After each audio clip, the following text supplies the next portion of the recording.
ഫാത്തിമ റളിയല്ലാഹു അൻഹയോട് നബി തങ്ങൾ ചൊല്ലാൻ പഠിപ്പിച്ചു കൊടുത്ത ദുആയാണത്. പനി വന്നപ്പോഴേ പനി വരുമ്പോ ഒന്ന് ചൊല്ലി നോക്കി. ഡോക്ടറെ കാണിച്ചോളൂ, ഗുളിക കുടിച്ചോളൂ, പാരസെറ്റമോളൊക്കെ കുടിക്കണം, പക്ഷെ ഈ ദുആ കൂടെ ചൊല്ലണം. അതിന്റെ കൂടെ ഇനി ഗുളിക കുടിക്കുന്നതിന് മുമ്പാണെങ്കിലും ആദ്യമായിട്ട് ടെമ്പറേച്ചർ ഒക്കെ കൂടുന്നുണ്ട് കുട്ടികൾക്ക്, വേഗം തലയിൽ കൈവച്ചുകൊണ്ട് 7 പ്രാവശ്യം ഓതി കൊടുക്കണം.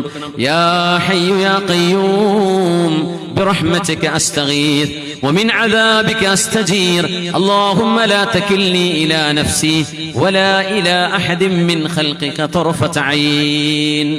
അല്ലാഹുവേ, ഹയ്യും ഖയ്യൂമുമായ റബ്ബേ, നീ എന്നെ ഏറ്റെടുക്കണമേ. യാ ഹയ്യു യാ ഖയ്യൂം ബിറഹ്മതിക അസ്തഗീസ്, നിന്റെ റഹ്മത്ത് കൊണ്ട് ഞാൻ നിന്നോട് സഹായം ചോദിക്കുകയാണ്.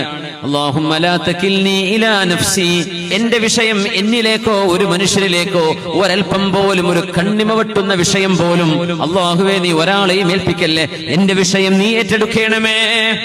അല്ലാഹുവിനെ അങ്ങോട്ട് ഏൽപ്പിക്കാൻ പറ്റണം, മനസ്സുകൊണ്ട് ഏൽപ്പിക്കണം.